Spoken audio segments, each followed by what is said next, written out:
So welcome to the next exciting instalment of the Boost Composites and Time Attack podcast. Number 3 now, Number guys. 3. And today we have an extraordinary special guest known for running his mouth quite a bit in the paddock. And we have the fabulous Will Bonfield on today's episode. Hi guys, thanks very much for having me. Thank you for driving all the way here in the pretty awful weather we have out there at the moment. Snow, rain, dark, shit drivers on the M62. Yeah. Couldn't see a lot out of the windscreen either. The perfect winter hack, the new MR2 convertible, leaks in the roof. Both carpets are wet. There's quite a lot of moisture still inside the car after a couple of weeks. So, but still living the dream nonetheless. 100%. 100%. So for the viewers who don't know who you are, obviously people who know you, they will be like, that's Will. People who don't know you, who are you? Probably should rephrase it. Yeah, that's it. Will, I'm a chef, and that's what I do as a day job, and also an identifier, I suppose. And it's my 3rd year racing Time Attack. It's just something to do and keeps me out of mischief. Definitely. And just going back there, was all about, with the previous podcast, the diversity of people's professions, and we still all have a massive passion for the same thing, which is building and driving shitboxes. Obviously, Will's a chef, and I think that sort of goes to show that doesn't matter what the fuck you do. No, definitely not. Because there are a lot, you touched on it in the first podcast. I think you said it's a series for builders, I think were your words. You said it's about people that build controversial. Yeah, a little bit. There was going to be... It's always easier for people that do their own spanner work to build race cars, track cars. But I love cars. I've always loved cars. You know, as a little kid, I had a Matchbox RS200, and I played with it until it fell apart. You know, that's it. That's what you do. You're into cars. Yeah. And being a chef, it's tough sometimes because I work a lot. I know everybody works a lot, but unsociable hours, weekends, stuff like that. For Time Attack, it's my holidays, so I have to book my 8 weeks holiday. Yeah. Oh, wow. Weekend is it's our busiest time. So when I get the calendar at the start of the year, I book that. I put it on the wall, and so it was like 8 weekends, and I had like the Friday off before and then Monday. That's my holiday for the year. Yeah. I did not know. Well, I dare say Time Attack is also my holiday for a year, because we don't have any time other than... No, well, I mean, self-employed is different, but just petrol heads together. But it does mean that I don't have a lot of time to build a car.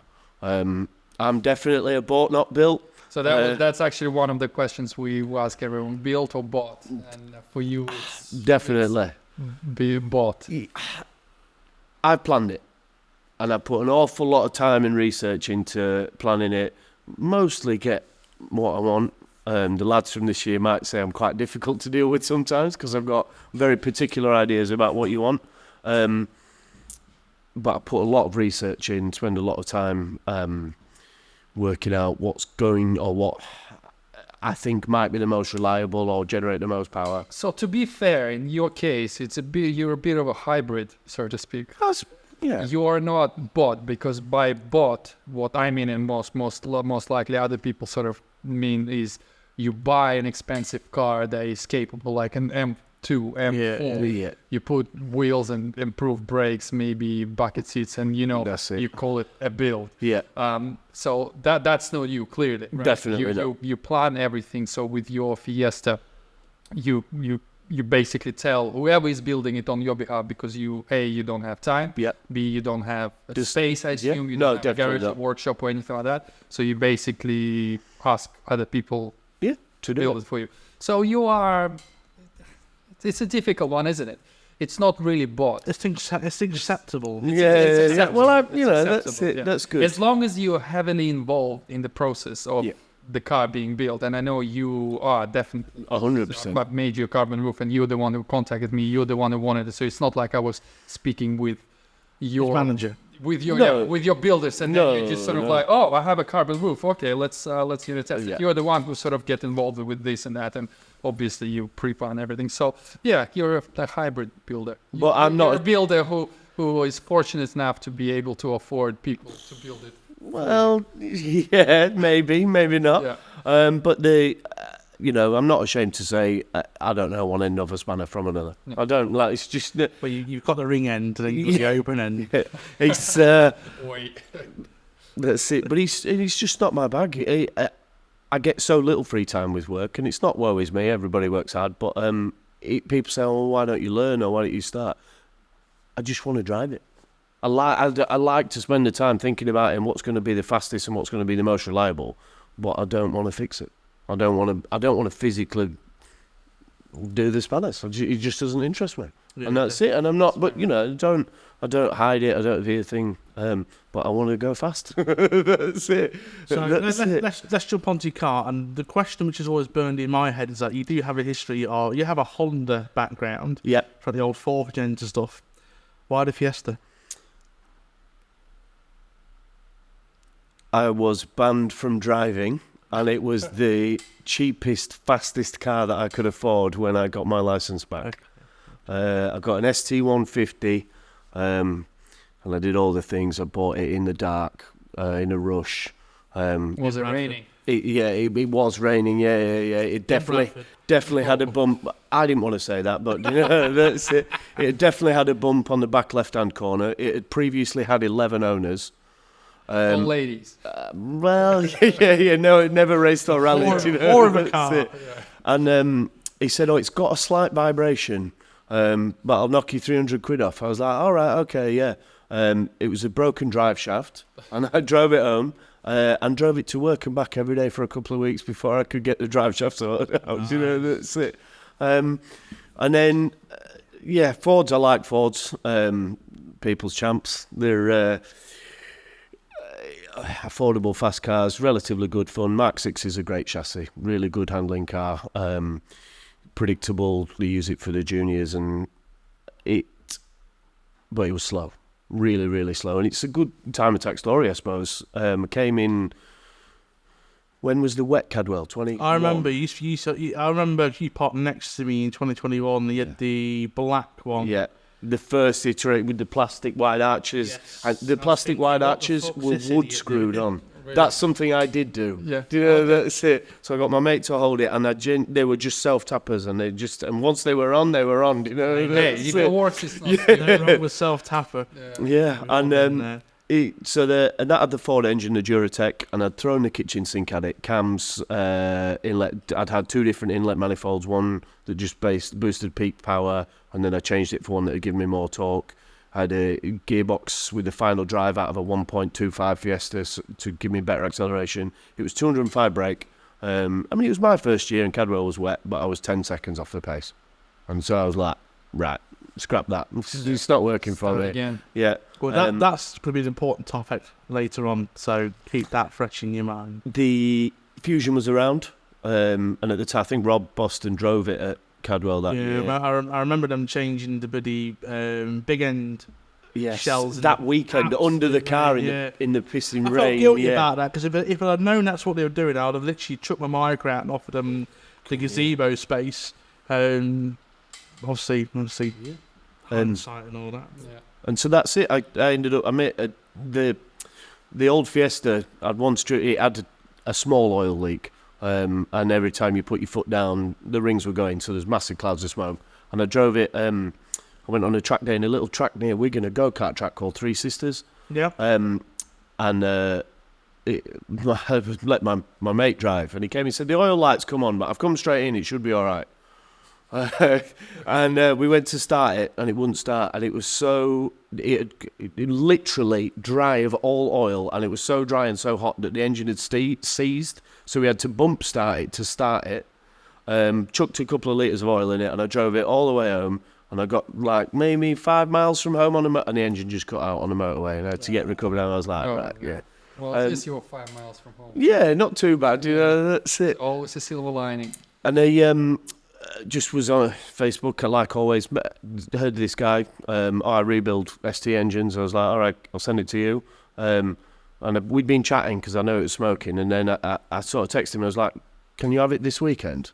And he was like, what, this weekend? I'm like, yeah. And I'm like, can I have it back by the week after? Because I need to go back to work. He's like, well, yeah. So I sent it back off on a truck, sent it off to, and it suddenly occurred to me I'd never met this guy other than spoke to him on Facebook Messenger, and I had no idea who he was. And he came, rebuilt the engine. I say it was a good job, but turns out he was part of the original Fusion crew. Rob Ransom, he's called. And when I wanted the K-swap, I just rang him up and said, can you do a K-swap? And he's like, yeah, you need this, and this. Some bits are really hard to get hold of. Loads of people start and don't finish it. And me being me, I went away, and 3 months later I had all the list of parts, and I sent it to him, and I got the gearbox into him, I got the engine swaps into him, and he just put it together over the weekend. And good stuff. The K-swap changes the car completely. It's an animal. It's maybe what it should have always been, but K-swap the world. they're done to death, aren't they? Do you know, that's it. But for something like the Fiesta, it's a good swap. To go, that Duratec was 205 brake, but it just felt gutless. So straight in. 205. Yeah, the Duratec was alright. Fairly decent. Yeah.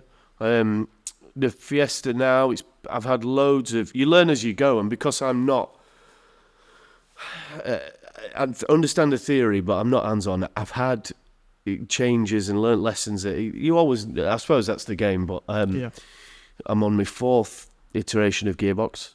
It was mapped 3 times. First time by somebody that I didn't know had gone bust and reopened, and they were dodgy tuners, so it was a bad map.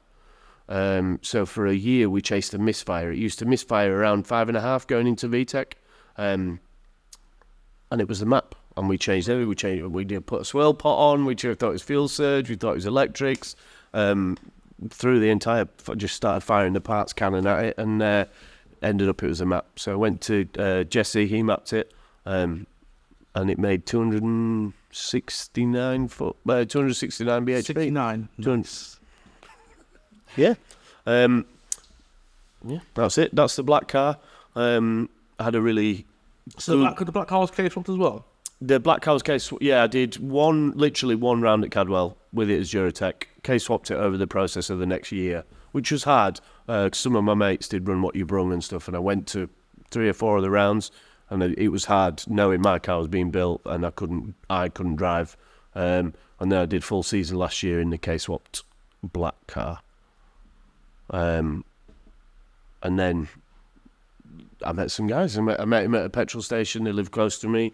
KDN, Honda Works, competing next year. Yeah, good lad, Samuel. He's a good lad. He's a good lad, he is. I met him at a petrol station in Keighley. He had toilets? Yeah. No, he had a yellow EG. I was like, oh, nice car, mate. And then I was like, oh, I've heard of you.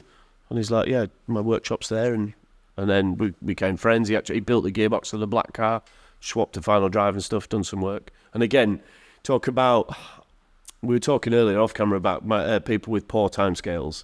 I definitely have, not poor timescales, because of work, I have to make things happen now.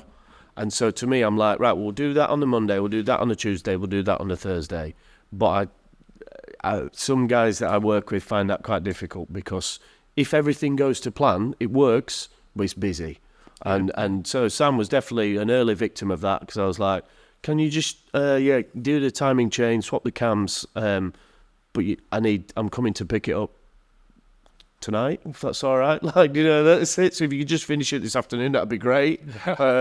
Ended up being there at 11 o'clock, and I was like, well, I've got no way to get home, and I daren't go home because I told my missus I'd be finished at 8 and it's now 11 o'clock at night, so I'm just going to stay until you finish it, Sam, if that's all right. I think we've all been at that point where we told the wife we're going to be home at a certain time, and 4 hours later.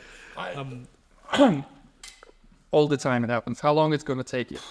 The difference for you is that you work next door to your house. But it's the same. It's for everything. Same thing applies. You're always home, so you're never late. I'm always late because I'm always home. Because I'm always like, I'm only just that, Well, I can sympathise with that. I mean, I tried the same sort of thing, and I quickly realised it's not, for me anyway, feasible to plan the build like that. Like, we'd have the whiteboard over there, and we would plan what we'd do on this day and that day, and it would just, yeah, it just never worked out like that. So we're pretty much just like, you know, it gets done when it gets done. Yeah. I mean, on the other side of, like, I've had customers like you before, and it's just like, well, just come pick the fucking car up, get out of that workshop. It's done when it's done, cunt.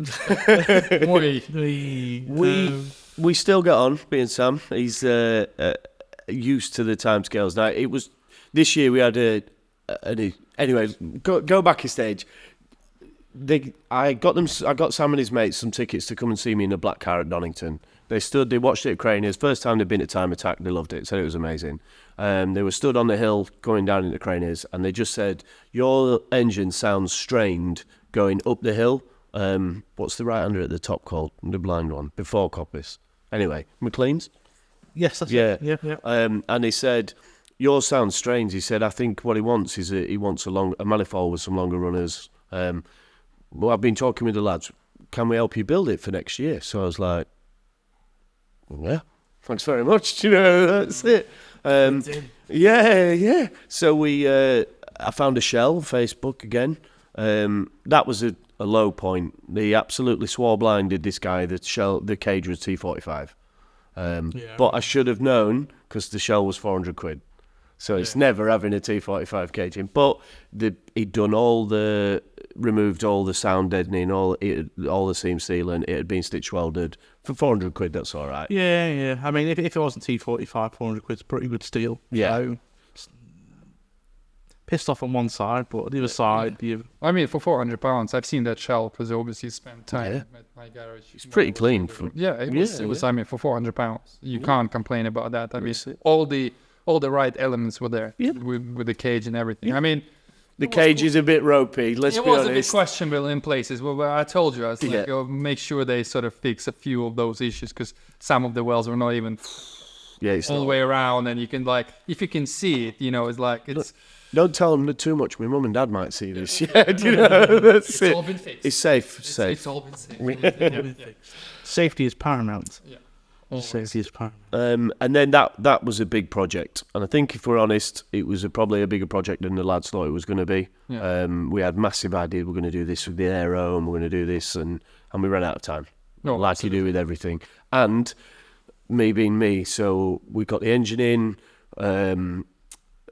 I took it to Paul West for mapping this time because he was closer, and I literally took it. It had no bodywork on, no doors, just the engine in open, and the fuel tank, only one of the fuel pumps worked, so we had it gravity fed with a block of wood underneath when we mapped it. And Paul was like, when he was mapping it, the rubber was coming off the tyres and spraying the roof, and in the end he wore safety goggles to map it. It was like, you know, he started off, Paul being Paul, not saying he's grumpy or anything, but he is grumpy. Just said he knows, you know. Now we know Paul. Paul's all right. He was like, get some spirits in him. He's lovely. Oh yes. That's it. He said, well, I can't map this. I can't do that. And then by the end, he's going with his safety glass on. She's fast. That's it. And yeah, it was a long, hard effort, and I'm eternally grateful to the guys for putting it together. There's a lot of late nights for them. I sent them some pizzas. Yeah, that's it. Whoa. Sent some pizza. What kind of pizza? I was generous. Whatever they wanted, mate. You know, that's it. You've got to look after your boys. Pizza connoisseur. Stuffed crust. What? Love the stuff. Details, Will. Fuck's sake. We all want details. And in the end, the orange car came out. Really happy. Yeah. The paint I chose, the guys at the body shop were against it from a what it looked like point of view, but I was absolutely heart set on I want a bright orange car. I didn't know, we didn't know when we got the paint made, because it's a custom shade, that you have to spray it white first, and then the overcoat is like translucent, and the more layers you put on, the different the colour goes. So they effectively had to paint the car 5 times. So it's like, all right, guys, thanks, mate. You know, that's it. And these are the little issues that you have. But yeah, they did a fantastic job. Came out Really bright. Yeah, good. Thank you. Can't miss it, definitely. The amount of media attention it gets compared to the black car is just it's night and day difference. Most probably down to the colour. Yeah, that's what I mean. Yeah, absolutely. You're gonna miss it. No. Yeah. I've been in our printed brochure that we get instead of the live stream twice. Yeah, that's it. Very nice. Well, yeah. What can I say? Orange car. In. So the 2023 season has just been, finished. We concluded that. So how was it for you? Bittersweet. I put my heart and soul and my credit card into Just one? into winning. And I put my heart and soul into it. I threw the kitchen sink at it. Of ones that I know, I think there's only one faster tracked Fiesta, race Fiesta, and he's running 350 brake EcoBoost and a sequential box. Mine's lighter than his, the aero's better. I threw my heart and soul at it, and somebody's faster. So that's it. But I had a fantastic year. Me and Merv Beckett, who's an absolute champion because he raced in Racing Honda and Pocket Rocket. Yeah. We had a real ding-dong battle all year. He was plagued with some reliability issues. And so in the end, I managed to scrape second place in the championship. So for me, not only my third year, but second full season, I'm very, very happy. And you were running in Pocket Rocket Natural Aspirant. Yeah, that's right. Yep. Well, I guess we all know who took the first place. Yeah, listen, he's not an elephant in the room. Mr. Michael Hume, he's an excellent competitor. He's built a good car. There's no two ways about it. I said the engine is mint, clearly. The paper figures, on paper, I'm 26 kilos lighter, 1 bhp less, but 10 foot-pounds more on paper. So Could that be the Clio chassis is probably a better chassis than the Fiesta? I think we're down. There's two. Clio chassis is possibly slightly better. Neither of them are independent. They're both beam rear axles, so it's not a massive difference.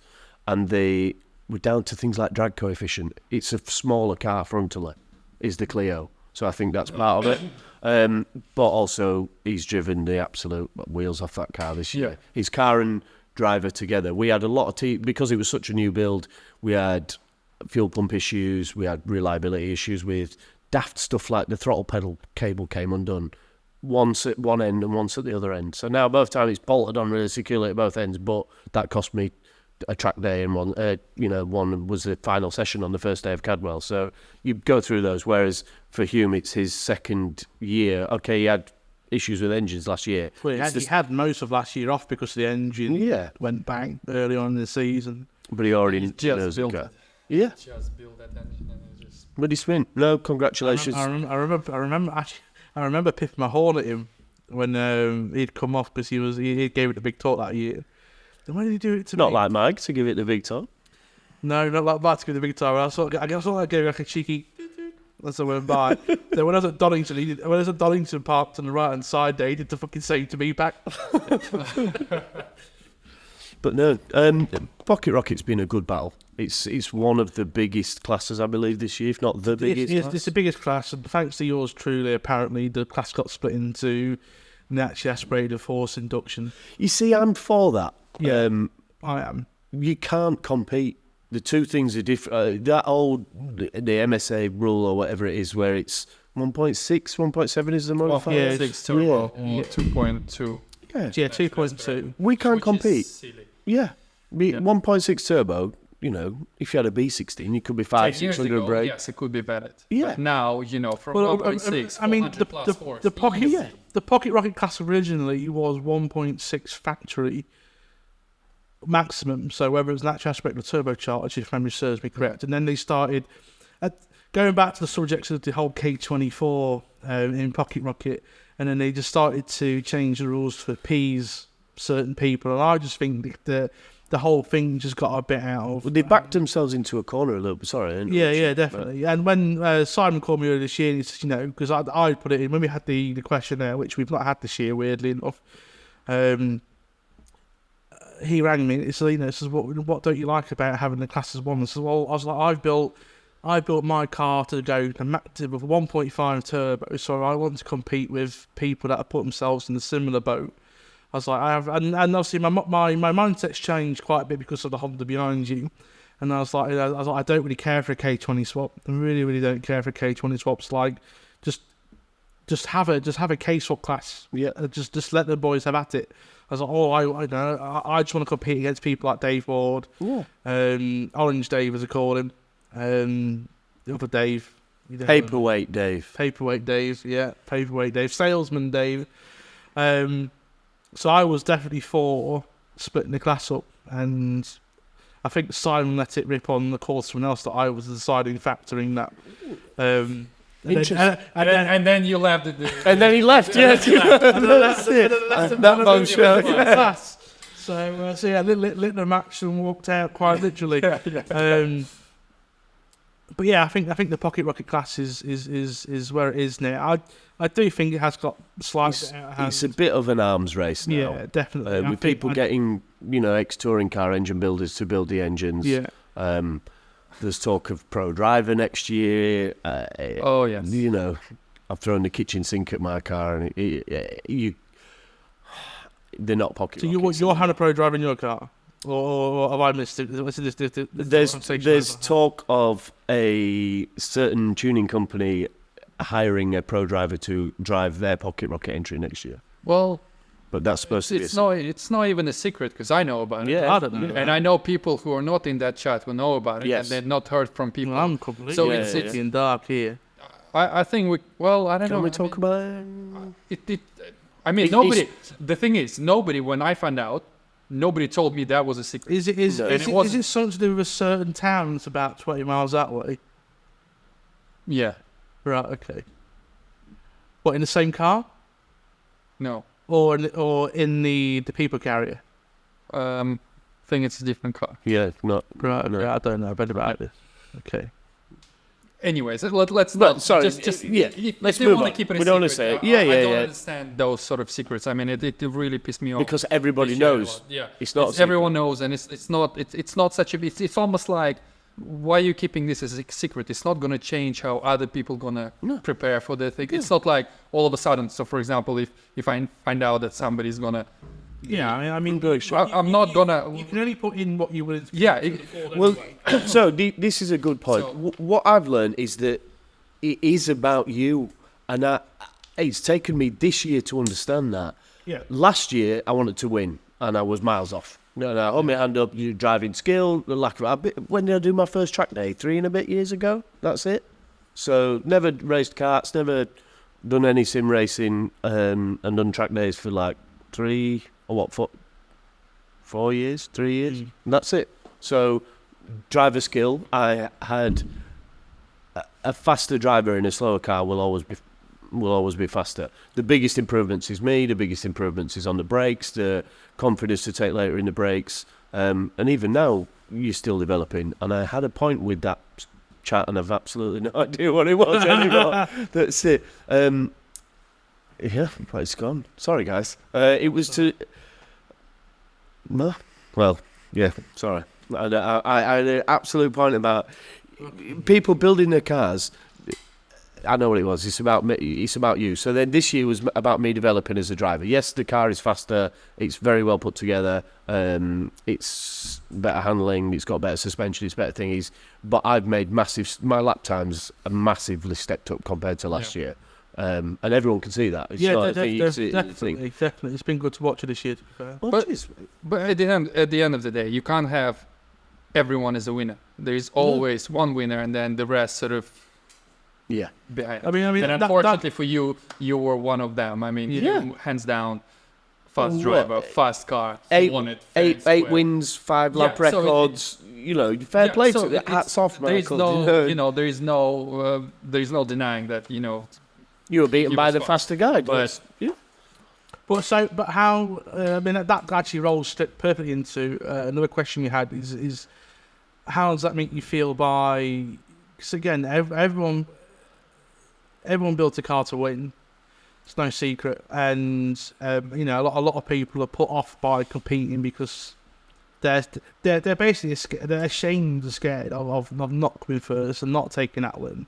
So you've put your heart and soul into building the orange car. Well, Sam has. Yeah. You just chucked money at him. Probably not enough either. Probably not enough. He'll tell everyone. But like you put your heart and soul and a lot of money into that car, and it hasn't come out on top. I mean, not to take away from that Michael hasn't also put a lot of money into that car. But like, how short a point I was trying to make, but like, how does that make you feel by putting that effort in and still not being on top? How do you feel about second and third places? I'll say it. Fine. You're a loser. Ricky Bobby. Yeah. Chicken bake. But you want to win. And I wanted to win. But after a couple of rounds, it was clear of where we were. I've enjoyed my battle with Merv. And I think because of his reliability issues, the second place for the car is probably, the car and myself, is a fair result for a better reliability through the year. But even then, you don't really want Don't talk to me about reliability, for fuck's sake. Well, that's it. I'd rather have won. And it's changed what I'd like to do for next year. Okay. So if you... Top secret, or are we going to spill the beans? No, I didn't know if you wanted to. That was a link for you guys to lead into the next question. I mean, we can skip it and sort of you can tell us the plans later when we ask about it. Yes. Okay. But very quickly, one sentence. If you talk about pocket rocket and naturally aspirated, or FI 1.6, if I had my time again, I wouldn't go K-swap. I'd have put a 1.6 Fiesta EcoBoost in. Yeah. The 350 brake. They seem to be doing. They just drop straight in the hubs. The drive shafts go straight in the original hubs. Everything. A standard, not even a standalone ECU, like an ECU connector and a separate tacker, and you're running 350 brake. You know, that's it. If I had my time again, but I didn't. And VTEC is nice. Like, that's it. I mean, personally, when it comes to like engine swaps and stuff, I use the term interracial. Yeah. And not in a Pornhub sense, but I personally don't like interracial engine swaps. I think the engine fabric, the engine and chassis should remain in the same family. Yeah. Take that in whatever context you would like, in the terms of interracial. I don't think it was as well documented then, and I was copying the Fusion. On my hands, and I'm not ashamed. The Fusion was winning. It was, especially the first year when unfortunately Rob crashed it. That car was rapid. Yeah, 37s at Cadwell. It's rapid car, and I was like, "What? It's a people carrier with this engine in. I want that engine in my car." Like, end of story. That's it.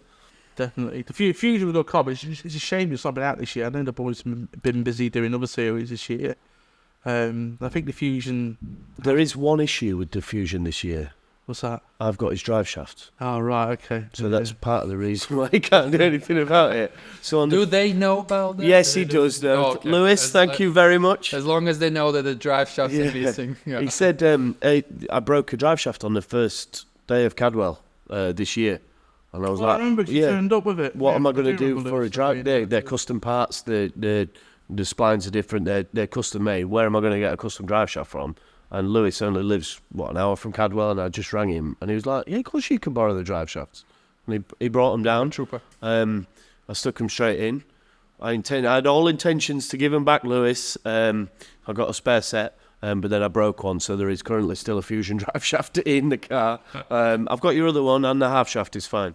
But yeah, so thanks, Lewis. Without the Fusion boys, I wouldn't be here. So, but yeah. So, rolling into that, I think the camaraderie in the Time Attack paddock this year has been especially good. Fantastic. You've had people sharing bits and bobs everywhere, and no one's afraid to. The thing I like to say, if you do have an issue and you get pulled off straight away soon to cars and you pick garage, everyone's in there. Yeah. What's the matter? What do you need? Can I help? What can we do? Probably not many race series you could probably say that with. I'd imagine in door-to-door racing you probably have that bit of rivalry maybe. In some good and some bad, depending on how you've been treated. But the Time Attack paddock... I mean, I know they help each other definitely in other series. I talk to other people, but I don't think it's to the same level, because I think it's something that I said in the first podcast, because ultimately we're not competing with each other, we're competing with ourselves, with the time. So that's why everyone wants to see, I want this guy to win whatever he wants to, that's why you want to help, because you understand that they're not competing against me, really. They're competing against themselves, so they want to better themselves. So that's why everyone wants to help each other so much. Okay. Yeah. It's quality. I've got a controversial opinion. Okay. I think it feels different. Yes, you get more comfortable knowing people. 2021, I think, felt to me like a slight changing. There was a few cliques of people that had been around for quite a long time. 100%. I agree with that. And then when we've moved into 2022, some of those were dying away. This year in 2023, a lot of those people, whether it's tyre choice, we don't know, are not competing. And as a result, some of them still are, and I don't want to disrespect anybody, I don't mean it in a bad way, but some of the people that previously had been part of a group that was, they weren't open to new people coming in. In 2023, people that are still around are then, the whole atmosphere is more welcoming, they're more receptive to new people, but more importantly than that, there are new people coming along, and all of the new people have not displayed the same sort of cliquey behaviour. Everybody has welcomed everybody. It's how it feels to me. I will 100% say that. My first year, I felt like a bit sort of like just... Yes. Yeah, just like not going to say not welcome, but sort of like just no one really said anything. There was a lot of snobbery Yes. between club classes and the lower classes. Yes. And the very first one I did, obviously was the Run What You Bring, and we were literally, it felt like we were classed like just low of the low, like like just general. What are those guys doing this track day? The Run What You Bring class, because of COVID, they weren't able to have the public there. Yeah. And obviously, Time Attack had a lot of public sessions. And the only reason the Run What You Brung existed was, from my eyes anyway, was to fill that void where they weren't able to sell the public track time. You see, I thought it was a bit of an entry level because of there's less scrutineering, not less safety, but exactly. So it was less tight. You don't scrutineer a track day. You don't scrutineer a public track session, and in my eyes, it was treated. But some of the cars were crazy. Yeah, well, I mean, yours especially was crazy. I first saw Taylor's Clio. Taylor's, yeah. With 117 at Donington his first year. But Taylor started last year. I don't remember seeing Taylor. So he did Taylor. And he did Donington in Run What You Brung in 2021. Right. Okay. Once, but I think once, he had. No, he never did 17. 100%. Well, I was correct. I mean, if I'm wrong, please do correct me. But I'm pretty sure, because I think that was the same day that I was doing. Because he still had the. I don't think he was first. But Anyway, I remember he had issues, but I'm pretty sure it wasn't 17, because 17 is fast. Yeah. It's very, very fast, and the car was really, really raw at that point. Yeah. So I'm pretty sure it wasn't 17. But if I'm wrong, I'm wrong. I'm not taking anything away from him. But it was nice to be sat there, from my point of view, watching this Clio doing very fast lap times, because I was a couple of my guys, my friends were competing in Run What You Brung, and I was like, I'm getting a K-swap. Yeah, boys. Yeah, that's it. Yeah. That was a nice feeling for that. Yeah, but this year, a great example is Christian in Club 2-wheel drive, Blue Meglio, just a nice guy. Comes along, like doing track days. Christian Holmes, likes track days, wanted to do some racing, dipped his toe in the water, absolutely loves it, lives it and breathes it, and he's throwing kitchen sink out next year. Yeah, definitely. The paddock this year has been the best ever. Yeah. I mean, you've got people room for other people. I mean, we had obviously the pit command station this year, and we obviously in between sessions we literally had the entire paddock in our garage watching the timing screens and our pit command centre type thing. But like even when like my car's been out to account for some events, I'm still like, oh, fucking go on. Yeah. It just feels like there's been a lot less segregation between classes. Yeah, definitely. Even pro classes mixed with club and Pocky Rocket, and it was just more because it really felt, like I said, a few years ago, it really felt there was such a big gap between sort of top boys, and they were all like, top boys. Well, I feel the more you walk up to the top end of the pit lane, the same is still there. Yeah. I mean, you get sort of like to Giga, and it's like, okay, well, that's sort of safe zone, because you get on well with Luke and the boys and stuff, and then anything sort of further up than that, you just sort of feel like shunned away, because... Except Norris. Simon Norris goes. Oh, Norris. We love Norris here. I This think podcast. I think can it's- imagine why we it's have almost a permanent feature. my experience of Norris. I mean, to be fair, I think I always have to sort of just say I have no beef with him whatsoever. beef. Again, I fully appreciate where he was coming from and what he thought was happening, and I take I take responsibility. Rules are rules. I had, Used to pull that in Yeah. Gran Turismo. That but just yeah, don't. Yeah. it's just a bit of fun remembering it all because it still hurts. But my experience, spoke to Simon a handful of times. When he's busy or they're in session, he's busy and he's focused. And why wouldn't you be at that level? You've invested that into the car. It's all I important. mean, at this point, he's probably the longest running guy. And be up there with Johnny Fletcher and stuff like that. But Yeah. but you've got in between sessions, he's got the time. You go, yeah, that's it. He said, what do you think to track conditions? Oh, and so that he would, to me, he's made the time being like, hello, mate, and he had the presence of mind to ask how my day was and how you were getting on and how you're finding the track conditions and stuff, which I just thought from somebody at that level that's nice, that's it. But he didn't shunt me out of the way, so I'm not, that's it. I mean, to be fair, I chatted with him before, and he helped me out at Brands Hatch, I think it was, when the fuel pump failed. So I'm actually running one of his spare fuel pumps. So, like I said, I have no beef. It's just It's raw. it could have been avoided. Yes. That's what I mean. Yeah. Yes, I am at fault partly, but it could have been avoided, and that's what kind of hurts the most. Is like we get all a little bit too excited sometimes, and in the moment. But at the end of the day, we're not banger racers. No. We're not. Yeah. We built these cars. Stuff. Exactly. We're not banging racing crayon ones. No. Yeah. So it could have been avoided, but what happened. I mean, and that's at least now my car has proper gimmick camera mirrors, Yeah. so I can actually see things, whereas before I couldn't really see things properly. So it pushed me to like, right, I need to improve that. I need to improve visibility. Yes. So there's always a silver lining. So that goes into the next subject then. So have we spoken about what you're doing next year? And Yes. What are your plans? You kind of said that you're going to improve, but we're not sure if you want to reveal secrets. Sam. I want to change class Okay. because Fuck you.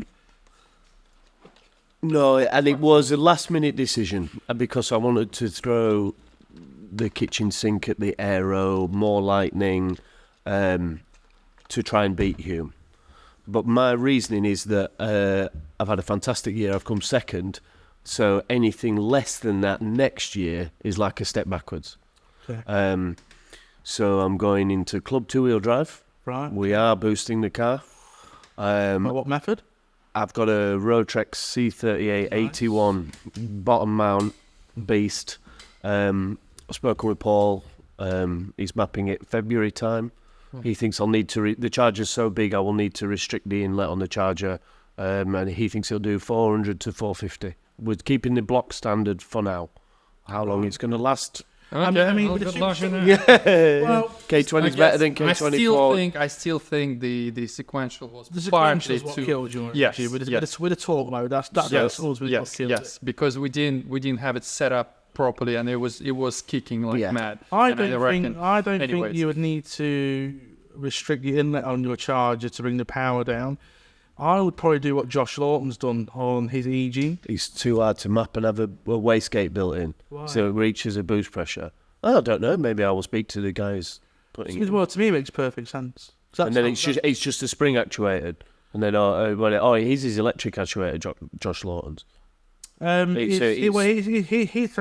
for those that don't know, Josh Lawton's got a Roadtrex EG in Club Road Sports or something. Road Sports. Let's put it this way: it's an EG Civic, and he's racing TCR cars, and he's holding his Nice own. to get Josh and Pete on here at some point. That would be a good chat. Oh yeah, 100%. We need But that. Josh has a wastegate just before the throttle body on a Roadtrex, Yeah, and he has switchable maps, I believe, by boost controller or some Yes. method. So essentially the same principle as a turbocharger. You just bleed off the boost I'm not upgrading the ECU yet. I'm still running Hondata, so it'll be right. What you need is a lovely, nice little house pick. I was gonna say not affiliated, but yes. Yes, we are affiliated. Yeah, like, fully deep. Well, house tech would be a perfect choice if Paul's mapping it. Yep. Oh yeah, He knows it. Yeah. So and he's been with us I guess he's been tinkering with yours, checking yours, right? 100%. So it makes no difference what you really run for him, I guess. So 400 horsepower. I'd like 450, but 450. I want it to last. Well, do I? I don't know. Because if it blows up, I'll just forge it. So but not just like that, But we'll see what happens. At this rate, you can't. You're gonna bought all the kitchen sink supply up in the book. Yeah, exactly. It's Gonna rename Howden's Miller Racing. I've had a lot of people tell me I shouldn't boost it for reliability. Don't listen to But it's always been on the cards, I think. When I said earlier, I wish I'd gone EcoBoost, one of the things that pushed me into a K20 back then was thinking, they can take 400 breakish when they're boosted. Boost is the only thing missing from your car to be in line with our podcast, Boost, Composites, and Time Attack. That's right. So if you add Boost, you are fully qualified. So what's taken on this is that you're changing your car to be on brand with this particular podcast. Yes. Well, I hadn't thought of that, but yeah, I'll take that. That's what's happening. Let's see. I honestly, I think jumping class is your personal choice. If you feel that you will be, I wanted to say more competitive first, but then I'm gonna rephrase it straight away and I say, if you feel like you're gonna have more fun competing in a different class, then absolutely go for it, because I know that next year he will be hard to beat. Yeah. Because I know some of his plans and he's basically going completely all out to defend whatever title he wants to defend. But he basically, I know that he wants to beat all the guys in Pocket Rocket Force Induction. Yes. Even though he's in a different class, because he still thinks that it's supposed to be all together, which I think is going to be really, really difficult for him to do. But in his own class, unless something else. He's fast guy. So fast guy. But there's talk of somebody that James Dover's building a 2.2 for, the famous K22. Kaimi's coming back with his Saxo. Even he's only running 250 brake, but it's an 800 kilo car. K-swap. Andrew Kime in the Saxo. Baldy, in the white Saxo. He's gone K-swap. Yes, I know. So that's okay. Yeah, that's going to be 250 brake. No, it's just going back to secrets, I thought. Yeah. Anyways. No. Everything is intertwined. That's it. And so it'll be very competitive, whereas if I go up a class, I've got no expectations. Yeah. Club two-wheel drive, it makes like noises, it goes fast, and if I get one podium for the year, I've had a good result. Yeah. And if I win nothing, I've still got up a class, and we'll see how fast the Fiesta will really go. To be fair, it crossed my mind so many times to just jump a class just to avoid competing with Taylor. Oh, now can I just say, I am not jumping class to avoid Hume, okay? I've got no beef with Hume. That's clearly not what I meant. But if that's what is on your mind, we'll hear you out. You said a good thing about having fun, and I've had a good result this year, winning, losing. Now I have come to the realisation it's about beating your own times, so I want to do it in a boosted car. Yeah. I've had all the advice that it's bad for reliability. I hope it doesn't break too soon before I've had more fun. That's it. Let's go. With superchargers, the power's going to be more linear. Yeah, definitely. I think it'll take the strain a bit better. But I think Lawton's is a stock. I think he's a K24, don't he? Yeah. No, Josh Lawton's Roadtrack's stock was stock block K24. Yes, he is. It has things in it. Is it? Yeah. K20 definitely has rods and pistons, 100%. K20 is better for boost anyway. Just throwing it out there against UK24. It's to do with the KDN Honda works. It's to do with the rod-stroke ratio. Yeah, you put too much pressure on it. It's interesting you say that, because I was listening to HPA's podcast Friday afternoon, and they actually had Born HVP on there, and he was talking about the advantages and disadvantages of both the K20 and the K24. Obviously, K24 is a bit better because it's square. Is it over square or under square? Whatever it is, so it revs better. But then the K24 has the advantage of the torque. Yep. Displacement. Yeah, and that's essentially where the K22 comes in, because it combines the advantages of both the K20 and the K24. I think mainly, obviously, K20 can rev 8.5, 9,000 RPM. I mean, on the boosted application, you don't need that. No. So I would. That was my reasoning. I am sacrificing all that rev range for extra torque, extra 400 cc, because you need when we get a and price, when we get proper cans with a 50-degree gear in yours, we'll be able to rev yours higher anyway. Yeah. If you put a type head on head in yours. So keeping top secret things. Well, that's an issue. Just get RSP head. Hey, get RSP 2 head. But we've already sorted the cylinder head package, haven't we? For next year. Yeah, not really. No, it's more like. I know a friend in the States who does CNC heads, and we just sort of happened to sort of say we want to send 2 heads to you. What sort of deal can you do? 3 heads, did you say? 2 heads. Yeah. And then he turned around and said, "Oh, I've actually got 2 heads on the shelf. To a very, very decent spec. They'll flow 1,200 horsepower, flow bench to do that." And those should be coming over early next year. Nice. So I'm still going to smoke. I was waiting for that. First one, yeah. So I've really got a smoky count in the top corner of the video. It's low, but I've been saving them up. Well, yeah. Yes. Yeah. No, it'd be fast. Look, I'm going to have fun. I'm not doing it to avoid him. He's going to think that I am as well. He will. Yeah. Of course. And he won't be the only one. It's. But I have I have nothing to prove if I go up a class. Yeah. It's mad how when you do time attack and you chase intense and I'm so close, but when you go on a track day, I'm smoking all sorts. I'm P1 on the track day. On a normal track day. The thing is, if you were to leave time attack after not winning or whatever, and then go somewhere else completely, then you probably be, well, not even accused, but you know what I mean, more of avoiding something. But all you're doing is just jumping a class. In effect, you will still be doing the same sort of day time, so you can be comparing it. So in effect, of course, you're not avoiding you're just basically jumping class. So best of all, he's going to be chasing my times. Yeah, exactly. It's just natural progression. Everyone wants to start going faster, and you get to a point where you sort of reach like your maximum delta or max Q or whatever you call it. If I may, a lot of people have said, I'm not there yet. We talked about driver development. A lot of people have said to you, you're not there yet. You should drive it your thing. But what if something happens? What if I can't afford to go racing the year after next? And things. I'm just doing it now.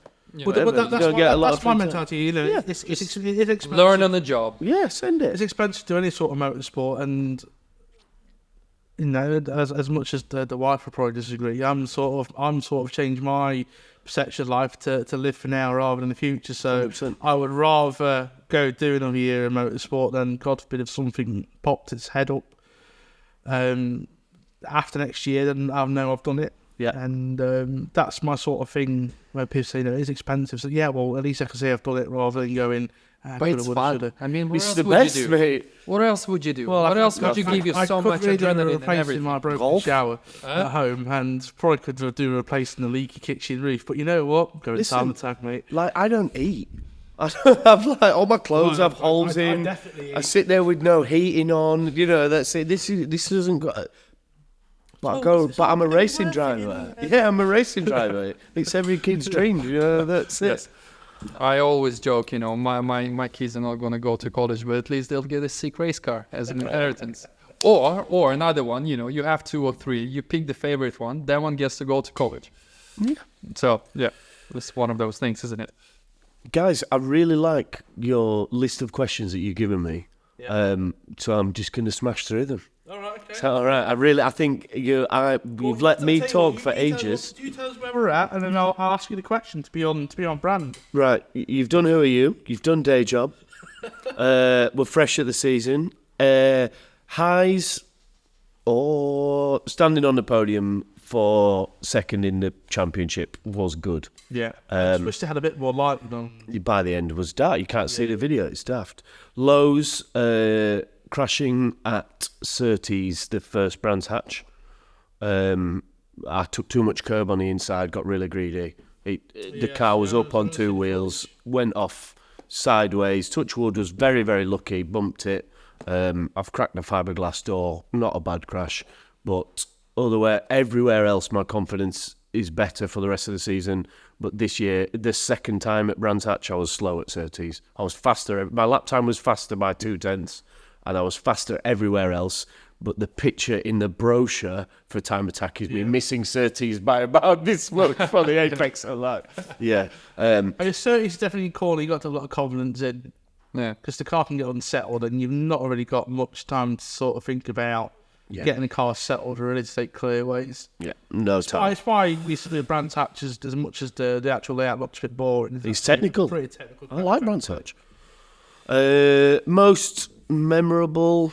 I don't know. All of it. That's a good question, but that's a bit. Well, yeah, I had a really good time. Nothing is the way the lads pulled together to fix the car after the crash at Surtees was very memorable. That was a high. How did I get involved with it? 3 years ago, you started doing track days. Yeah. So you literally have no history. Why? Obviously, you've done your track day, and rather than going doing like a door-to-door series, you decided Time Attack is the series. So I was. He wanted to beat him.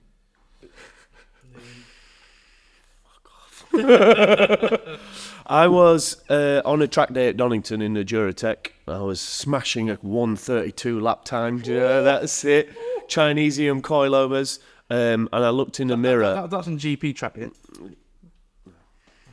And won a little red MR2 with a hardtop with the Time Attack Sunstrip. Well, all of it just flew up behind me. Was in the thing. All of a sudden, he was bullying me out of the way, and I moved over, and he was gone. And I thought, I want one of them Sunstrips, and that's it. That's why I did Time Attack. You can buy them. I was just about to say, no, you can just buy them. Well, you know, that's it. I wanted to earn one, I suppose. Okay. You know, that's it. And that you did, 100%. Current competition car we've talked along about, Orange Fiesta, sick. We know what's Swerve. So let me take over. Stop taking over our funky podcast. Sorry. So obviously with Time Attack, one of the big things when it comes to the cars is the aero. Yep. Now I've seen some very questionable aero in your car. That's right. Was it last year? Was it last year? Last year. So obviously you have an experiment of aeros. Have you managed to feel the benefits of the spoiler, the splitter, the experimental aero, which is no longer on your car? So I'm guessing the question has answered itself on that. Some of it works, some of it doesn't. Okay. The car last year, I have no data. It's one piece of data, but it's purely seat of the pants. I feel the car last year generated more downforce. Okay. We didn't have any data. We didn't do any testing, but there was a rear diffuser that's not on this year. We took it off for weight, and the team and I disagreed about whether or not of how effective it would be without a flat floor. So you can't do a flat floor in class? No, you can't do a flat floor in class. But in Craner's in the black car, which technically was heavier and the suspension was worse, so the corner exit out of Redgate was probably worse. I was 114.9 through Craner's, and I was 113.7 in the thing. Okay. So I feel, and it was more comfortable in the black car. I feel like... Is that was the case with the Jordan? Yeah. The K-swapped car. If all we did in the end was we reshelled it. So, right. But I feel that I also had some really pikey side skirts that it was sill extensions, and then I had like air dam rubber strip that then I'd wood screwed to the side of the thing. But what I feel I'd studied, it keeps the low pressure under the car. Yeah. And it also made it really easy to jack up because you just rub the jack under the rubber. And I feel it had more. The black car had slightly more downforce, but it's not. It's purely seat of the pants, other than the Craner's terminal speed. For next year, there are some massive improvements on the way. So big things coming. Watch this. Absolutely. Watch this space. Downforce is downforce. Yeah, we'll have more power next year. But at our level, people overlook drag reduction. And that's all I'm going to say about that. Okay, brilliant. Have you tried your car without the wing? No, actually, to be fair. I have tried it with both a smaller splitter and no splitter, and it's definitely faster with a splitter. In fact, I had no splitter on at Cadwell during testing and came off twice at the exit of Charlie's 2. And I felt it just understeered off, and I 100% put that down to the no front splitter. Yeah. But again, I'm not very data-driven. I should be more data-driven. I don't use a Garmin. I don't video. I'd like to, but it's always... Data is becoming more and more accessible as the years go on, especially at a club level. Yep. The Garmin is a fantastic bit of equipment. Expensive, but bit of equipment. Well, it's fantastic. Really user-friendly. Very user-friendly. And the good thing about that is that if you can compare what you did last year to this year pretty much straight away with a couple of clicks. And you can put the video up for likes. Yeah, for YouTube likes. Yeah. I mean, I don't really tend to use the data from that. I tend to use it as a bit of a video tool. Hume puts a lot of his improvement down to how much he uses his catalyst. He reckons it's giving him a couple of seconds. I mean, I probably don't use it enough because when you sort of dive into the data and analysts, the data on the Garmin, it tells you room for improvement. I don't use it more than. The thing is, I've spoken to a few people about it before. It's difficult to implement those findings. So whenever I look at Garmin, it basically tells me, right, you can brake later, you can do this and that. I don't find inner strength in me to implement those because I'm scared. Yeah. The thing is telling me you can brake 20 meters later. I'm doing 140 miles an hour in the car that I built in the garage. I understand that I need to brake later, but my foot is just pressing the brake. And then I'm like, what are you doing? And then you do. So I tend to drive within whatever feels comfortable within my limits, and you're constantly pushing your own self, your own feeling. So whenever I study that, I'm almost never able to implement whatever thing is telling me to improve, even though it does help in certain ways. But I'm not like Hume. I think Hume is sort of the epitome of this kind of like, right, this is what needs to be done, and he goes out and he does that. But maybe it could be partly because the car allows you to do that, because the car is, it's a fast car, but it's slower than my car. Yes. In the straight lines and stuff. So we've actually compared our corner speeds, and embarrassingly, they're pretty much identical. Yeah. Well, no. Go figure. Yeah. So, yeah. I mean, it's Snetterton this year when we was looking at, obviously, unfortunately, when we had the unfortunate demise of the Micra this year. And did something happen to the Micra? Yeah. Brand new winch, she broke after 20 minutes. But after developing the handling on it, and it corners so fast now. When you go through so fast, when you look at the TSL data sheets, the average speed around that corner was 98.1 mile an hour. Yeah. And then like when you go sort of look at the pro class cars like the NSX, 98 mile an hour. Yeah.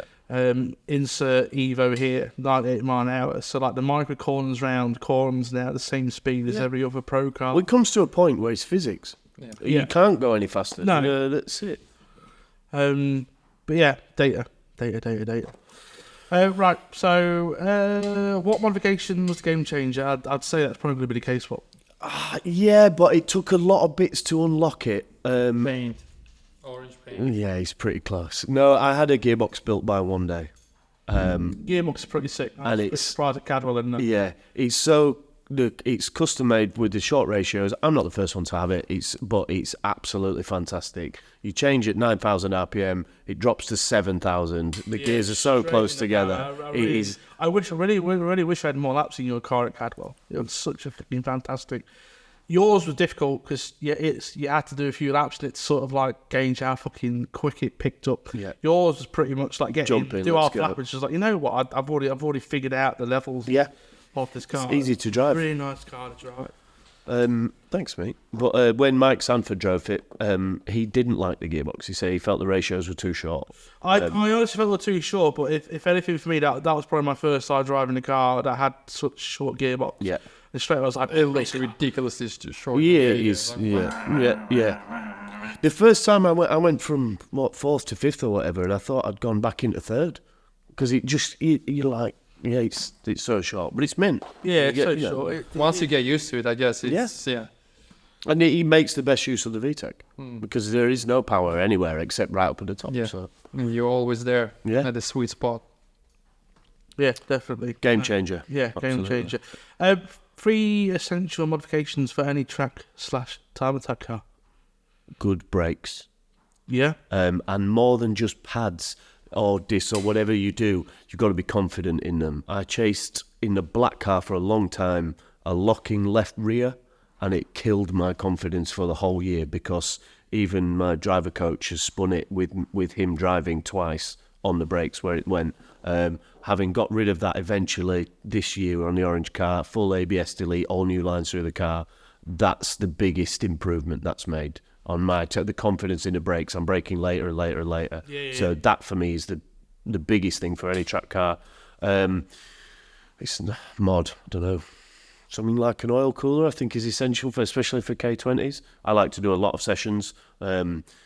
yeah, you're pretty ruthless at Cadmo. You're Yeah. non-stop. 76 odd laps is a record in a day, so that's it. Yeah, you need, and it's 7,000 RPM all the way around minimum. So oil cooler I think is essential, especially for K-swap, and a 6-point harness. I had a friend, a guy that I met on Facebook in a Mark 6 Fiesta, only Duratec. He had his girlfriend in the car, went off at Alton. Is it Island, just before the Shell Oils hairpin? The little kink left. Yes. So it's flat. Well, he went flat, and he went off, and his missus submarined under the harness and smashed her knee. Yeah, I remember seeing a post about this. And so for me, 6-point harness, absolutely. I hadn't before. I'd had 4 points, and I was like, nah, straight away, let's go. Yeah, I remember seeing that post. Yeah, because you don't think about it, but having had the little crash at Surtees, I didn't even feel it. Harness, the hands, the safety gear did its job. Do you know? Because that's going to change next year, but up until now, we've been allowed for a 4-point, I believe, Yes. in the lower classes. Next year, I'm pretty sure that's going to change in line with the MSA reg. Yeah. So yeah, I mean, when it comes to modifications, especially in motorsport, even track day safety is the one thing that you shouldn't really skimp out on. Yeah. And I ran a cage for no weight and stuff like that. In my first year, I was like, that's so scary. Like that. I mean, I remember when I first started, I run what you brung and whatever. Cages are mandatory. It's just like you really want to be throwing yourself around a circuit and. But I did daily it at the time. Yeah, I get that. But then I dailied it with the cage in for a year as well. So that's it, every day to work. Fancy that. I drove it for half of the only 2 I went on the trailer to was Brands Hatch and Snet. Everywhere else last year in the black car, I drove it there. Jesus. No number plates on, just a Vosta sticker on the back. Yeah, that's it. Yeah. Well, that's one way to get around the Dartford charge. Yeah. I wish I could have done that one. What a time attack. Are you keen for any other sort of Yes. sport? Sorry. Yes, I'd love to do something one make where it's about driver skill and really close racing. Okay. Do I think my racecraft is good enough? No, not yet. But I think you'd have to get good real quick. Having been somebody that's been overcautious and scared on the brakes, I feel for me mentally it would push me on. I'd want to beat the guy in front of me more than I'd want to push the brakes when I'm on my own. Does that make sense? Yeah. That's it. But I've looked at C1, I've looked at Ford, what do they call it, Enduro car. They're fucking slow, man. That's it. Slow, I guess that's I what makes it fun because they're so even. It literally. Like I you have say, not it's about spoken the to driver. one person which has done them series which hasn't said anything about it. So, No. going back, you don't have to have a fast car to have fun. No, definitely not. I mean, I know that from 2021. Yeah. Slowest car on the entire field by a pretty good bloody margin, and I probably had the biggest smile on that pit lane all year. 100%. It sounded mint. But no, the C1s and the Enduro cars, something I would like to do, and I kind of had the opportunity. The problem with me is, I think it's something we touched on, might have been with Andy actually. That's actually what I actually touched on in your car when I was speaking to Andy about how, like, it was all about seating position, because Andy said one of the best modification, one of the top 3 modifications is to make yourself comfortable. Yeah, if you're not comfortable in your car or your seating position and stuff, and I was like, in your car, I didn't realise at the time you had sliding rails. So I was arm length on my fingertips steering it. And the biggest thing I've got is, obviously, just because I'm an absolute unit, is there's not going to be enough time to change the harnesses and the seat position in between swapping drivers and stuff, which is kind of hindering my ability to do that. Yeah. But no, I wouldn't say, because you didn't even want to change these power steering adjust in mind, because you were like, oh, it's somebody else's car, I don't want to steering it. So not surprised. Well, it's the same way if just like let me just my wife drives with the seat like quite close to the steering wheel. When I get in, I like to move it back, but I'll always try and move it back forward when I get back out. Yeah. Probably a trait when I used to do when I used to work with the Vauxhall dealer. I used to be one that used to go drop customers' cars off the houses and stuff, and I always used to try and make sure that when I got back to customers' house, I'd literally count the clicks on the seat rail to make sure I put it back to the right sort of place. And I think that's where that sort of comes from. But no, I wouldn't write off the Enduro car and that's it. MR2s, they do a single make championship for the MR2s. That sounds quite fun. Something low cost though, because motorsport's expensive, and I don't fix it. So it's very easy to do one make motorsport if you could. But I probably could change a wing or a quarter panel, but I don't really want to. So when you're doing one make racing door to door, you're definitely going to damage those sort of things. Oh, yes. So it's then a consideration from me. Do I want to invest in that in doing door to door racing and paying some labour to do it? It's an additional cost for me that I'm taking into account. But I'm never say never, definitely. No, definitely. What's your favourite track? Yeah. I would have always straight away answered Donington. Always, always, always. I feel safe. And so because I feel safe, because there's less to hit, it allows me to push harder mentally. And so I brake later and things like that. But because of that, I've had far bigger improvements at every other track this year other than Donington, where I was only 3/4 of a second quicker than last year. And I was 4 seconds quicker at Brands Hatch this year, which at Brands is big. Okay, it was wet, but like 19 seconds quicker at Snet. I've had huge improvements through the year. Cadwell is a love-hate relationship. I'm not ashamed to say I'm scared of it. Don't like the gooseneck. It's a really intimidating circuit, but I find a really rewarding circuit. Yeah, massively. Scared of the gooseneck, and I don't particularly like the last corner onto the pit straight, because if you get greedy there, you can go off down the bottom. Also, Barnes' a difficult one, especially if you've got like a bit of morning dew on there. That corner is a really slippy corner. Well, I think I've had a few sideways moments. I had a moment driving Illy's a week with a back end just sort of twitch, but it was only a very, very minor twitch. That's it, a very difficult corner. But it's really rewarding when you get it right. And Cadwell for me is I'm chasing that 140. Yeah, that's to get under 140 is the goal. Such good service. I mean, Cadwell is also no secret. It's my favourite circuit. Yeah. I mean, not just because it's 20 minutes down the road, but I think it's such a difficult circuit. But when you link it all together, it's so satisfying. It's mint. It just flows. That's when you can lose time. That's when you're like, oh, just do 10 laps, and you're like 25 laps later. Yeah. This year, confidence in myself, confidence in the car, braking, turning, putting it where I want it to go. I like all the circuits and bring it on. That's why the not being as successful at Donington as I had expected was a bit of a letdown this year. It's what it's like. But only a small one. That's it. Only a small one. Donington's my least favourite because I've never finished all 4 sessions there in all these years. I've always had something goes wrong. It's your Achilles heel. My bogey round. Yeah, Achilles heel, yeah. A bogey round, yeah. Yeah, I don't know. I used to... Yeah, I've done Donington a lot. And at some point, I really found it to be really boring. Because I was doing... track days, I was doing... using RS4 as a track car. And that thing it's big, it's 4-wheel drive, it's really sort of easy to drive and everything. And at a certain point, it was just like driving on a motorway. Because it's just like... Yeah. Especially if it's a daily, you don't push it 110% and all that. So I was a bit like, whatever, Donington. But last time I've been obviously in the Clio, it grows me, but I don't know. I don't really have a favorite. If you ask me, I'll be, it would be difficult for me to answer. I mean, I love Cadwell, I love Alton, Yeah. I love Brands Hatch. Your Brands Hatch is a funny one because a lot of people don't like I love it, but Indy really grows with me. I think my car just performs so well at Indy. Because I mean, 50.2, in a Clio, it's fairly fast. And my Optimus says 49, so it's like it's there. I mean, Yeah. if I can do 49, Darren less. Spoon will have something to say about that. Oh, I know. Let's reserve, but I beat him fair and square. Yeah. Sorry, Darren. So, Bill, this be a two-part question. What's your favourite overall car in the UK Time Attack series? After mine. After yours, it could be After ours as well. Oh, yeah. It can be a current car. It can be a car from years gone. What's the first car that pops into your head when you think Time Attack? Well, that's Tough question, I suppose.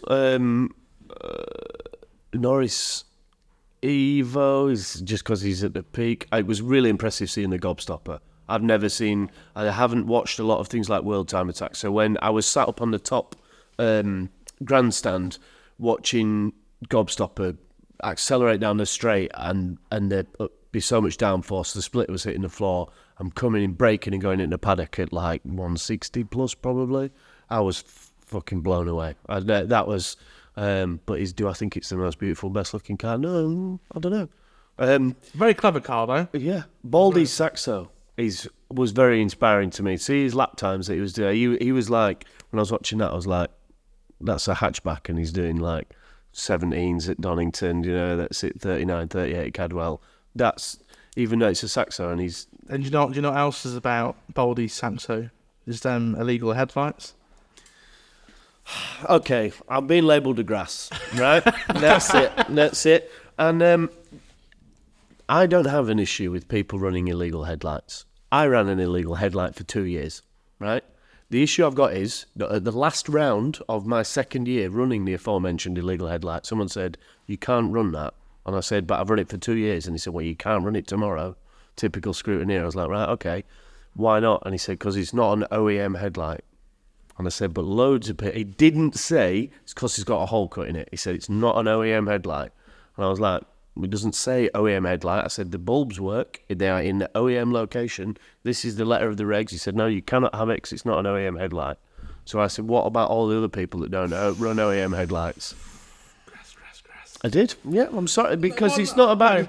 You're protecting... I understand the frustration where you ran it for 2 years and then all of a sudden they tell you, well, you can't do that. We're like... But everyone else does it. So if the rules are going to be applied to me, apply them to everyone else. And that's the point. I understand where you're coming from. And yes, some people maybe, you're a grass. But no, not really. No. Either we all do it or nobody does it. Exactly. Exactly. I understand. It's just like rules are rules for everyone, not just because they felt like, you know what, we're going to pick up this guy. I mean, I would never cheat. Like, I ran a catalytic converter ever since I got pulled for not having one. So I had to weld one. That's it. That's it. And I definitely don't run titanium wheel nuts, and I definitely don't have 2 mil polycarb in the rear window. Oh dear. But no, I mean, definitely a rule that I think needs clarification, because I think originally I remember going back. I was fuming, mate. Yeah, no, I remember. I remember like the original argument, and he was like, well. Because for people who don't know your car had some like aftermarket like black housing like HID headlights in there, like max power sort of literally, headlights. Yes, it came with. And when they come back and said they're not OEM units, she then went and bought Ford OEM units. Headlights. Yeah. And in reality, what the scrutineers really meant was like you're not meant to. You can't have a hole in it. Yeah, you're not allowed to headlight duct. But there's a long history in Pocket Rocket and people running headlights with the headlight in that are both OEM and non-OEM. Yeah. And that's it, and it's about that. Yeah. I'd rather we were all allowed to do it. And I'd like to make that clear that I'm not bothered. I mean, I would love to run a headlight duct in theory because of how I feel it is. I'm not going to benefit from doing it, hence why I haven't done anything like that. But it goes back to like the emphasis Time Attack here is modifying the car to make it the best it can physically be. But God forbid you want to give your air filter a bit of extra. Well, I had. there. I know that's what sometimes to be frustrating, because it's sort of time attack is supposed that build what you like, and you will find you the class, and you can do whatever, the world is yours and all that. But then we're so heavily restricted by city Daft little things. Just untie us, like let us, it's yes, there are certain rules that we need to follow, and yes, we are agreeing to them, like for example aero, like in different classes, 150, 200, whatever mil. Okay, fair enough, but those little silly things that they're not. I'm not winning because of it. Exactly. So you can't possibly say that, for example, if Hume, I mean, he had a duck, you don't have a duck, he won, and you'd be like, oh, he won because of duck. No, of course not. Nobody will say that. So they've not, from to my knowledge, they've not penalised or removed anyone's results because. No, they haven't. But still. But they were absolutely adamant because they pushed me about the headlights, and I didn't do it for the next. I emailed him and said, I'm struggling to get hold of the connectors from Ford, and he said, I'll let you off. So that was whatever the one before Snet. I'll let you off at Snetterton. At Brands, but if you don't have them at Snet, you will not be allowed to compete. So I had to go and get some headlights. So, Yeah, well, so from my knowledge anyway, they're going to make that a bit more clear in the regulations. That's because I grassed everyone up. What one thing would you change about time attack? The interaction. Not a live stream, although a live stream would be nice. No, I would have better introduction of the drivers as who we are, what your story is. I don't know how the media exists to do that, but in the brochure that they spend all the money on, every drifter has a picture of the person, a picture of their car number, and a very short bio about each one. That's the least they could do. It would take them less than a week to achieve all that. Seriously, before the first event, just send the email. From things that we discussed in the past about what I would like to do, it's a very easy day to do a media day. Set up a test day, set up a media day, do all the pictures and stuff, and then you've got that for the rest of the season. Yeah. I tag time attack in every social post that I do. I could not give two fucks about the live stream. The sponsors don't give a fuck about the live stream. What they care about from like a sponsor point of view.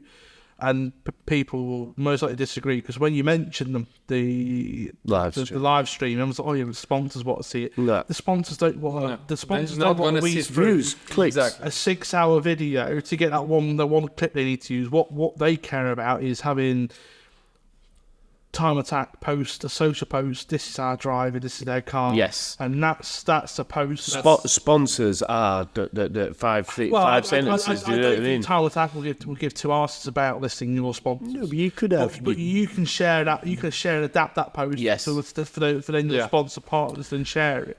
But the social media thing is such an easy free thing to do, and they're dreadful. They're dreadful. Yeah.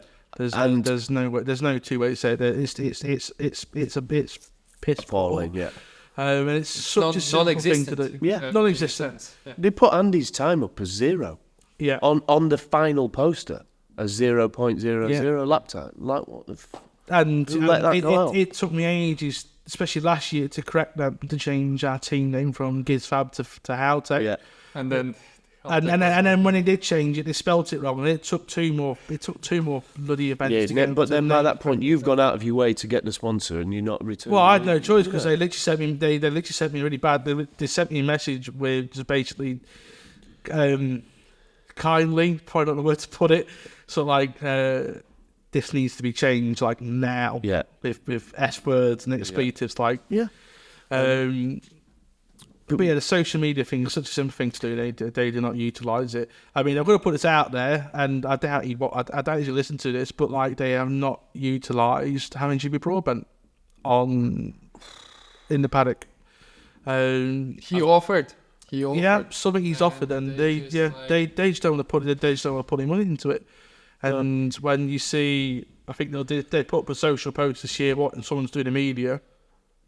And do it free of charge. Yes.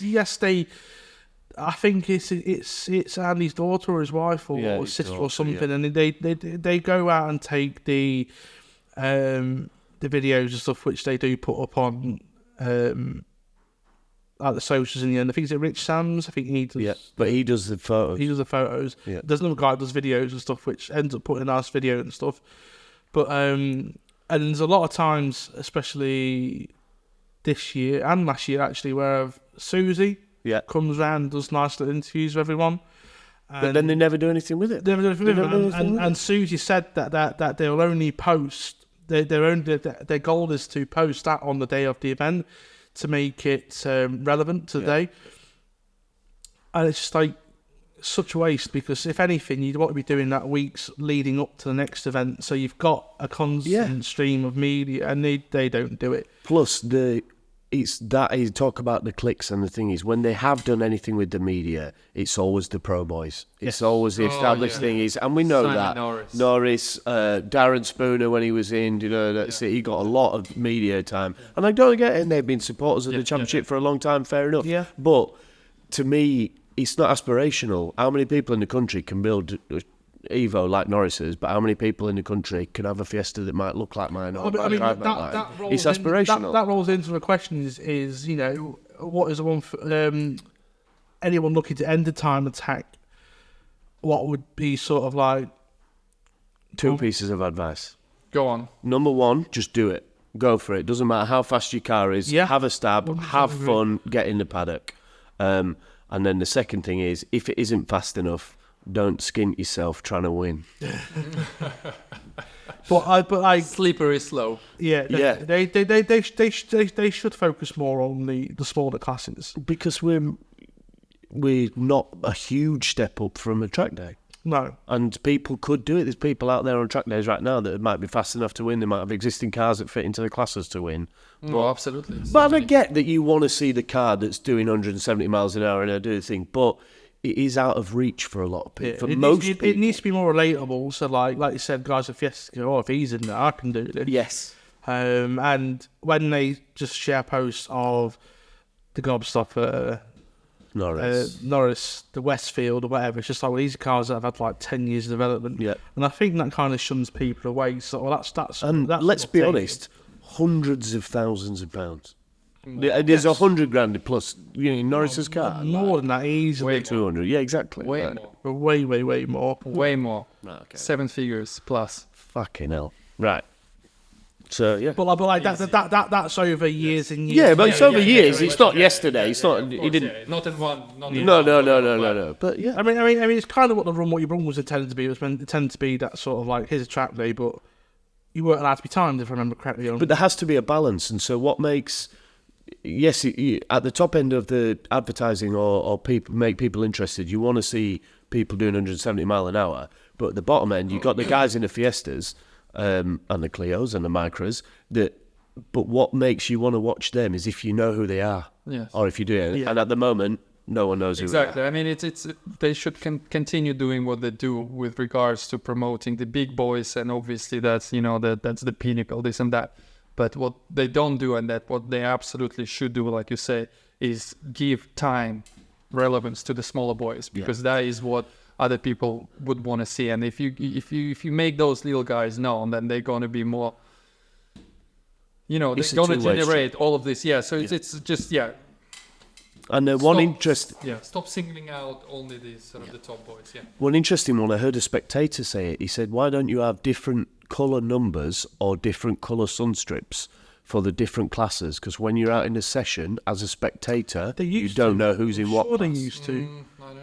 They used to have a. It used to be the banner. Then you know how like the Tagua sun strips are with the red and the blue underneath. To show what class. Yeah, it is. Almost. It was Round What You Brang had a different one. Yes. To normal. But I'm sure years gone that they did. Maybe. But I mean, that's actually a really good point.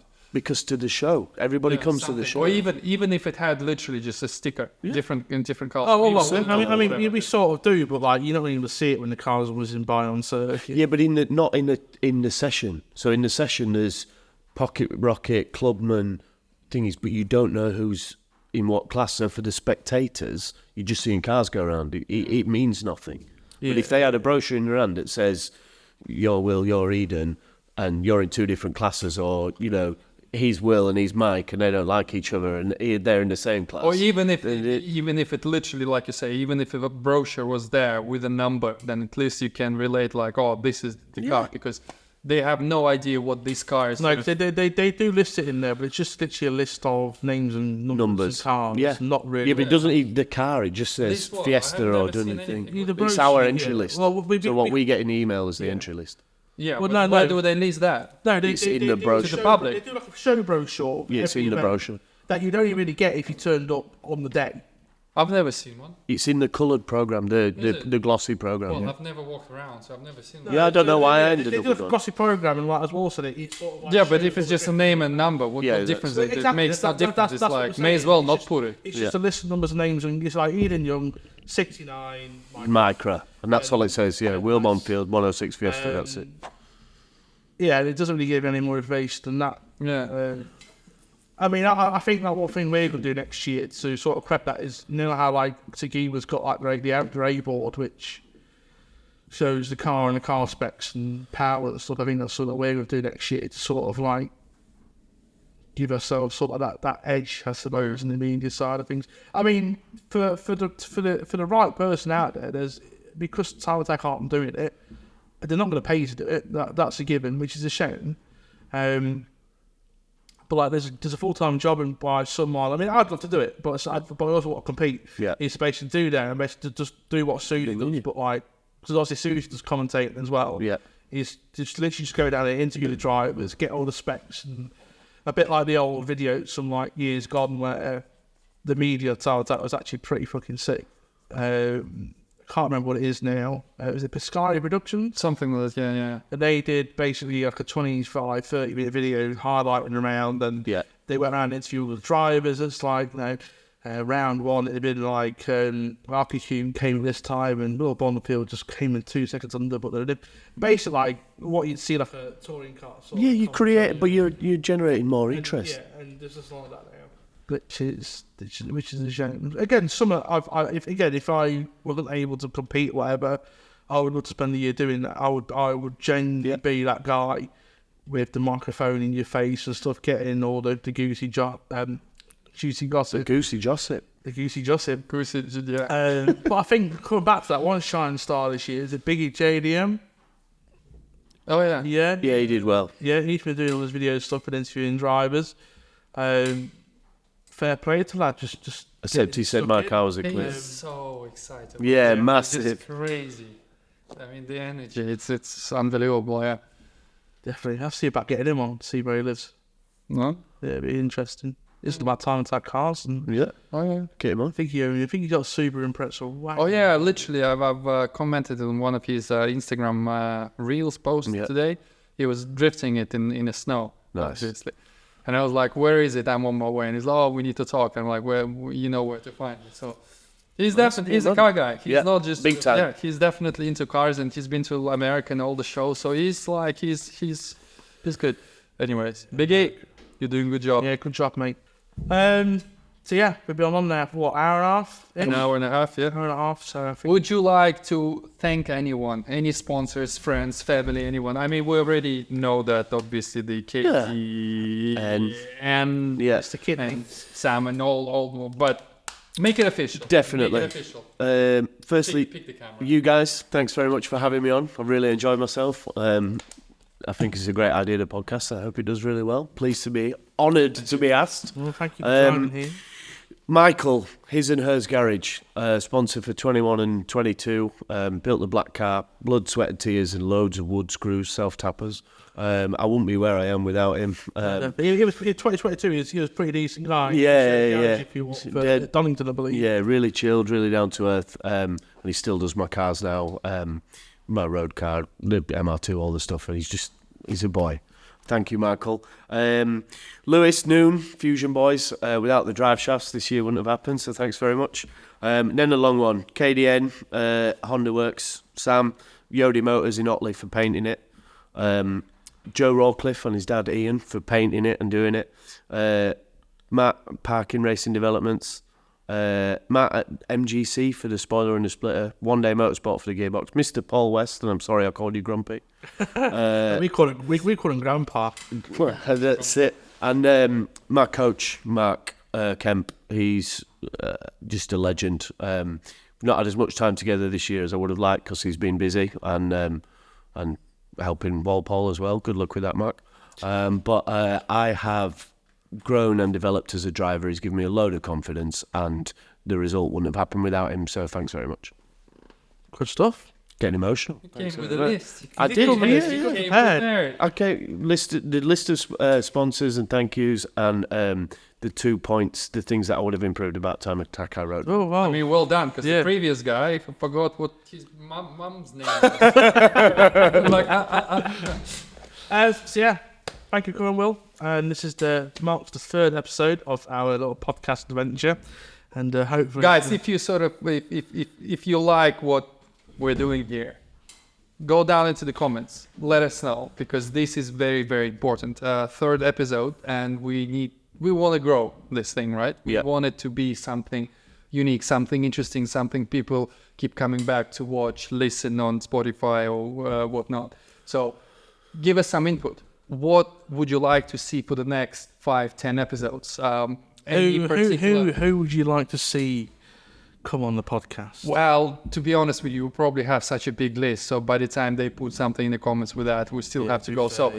We want to know what any particular questions. Maybe we're asking all the wrong questions. Maybe you want to know something a little bit more in depth about people, or something a bit more random, like what's your favorite color? Orange. Anyways, what's your least favorite thing to cook? Fried eggs in the middle of service. We've got them on gammon at the moment, and it's just a shit fight. You like busy, 10 things on, one gammon, fried eggs. You fucking get. So if you could take one thing from this podcast, stop ordering fucking eggs at service. Will's fucking sick of it. That being said, we'll see you in next episode. Tell your nan. So that was my line, but you've done it for me there. Sign off. See you. Bye.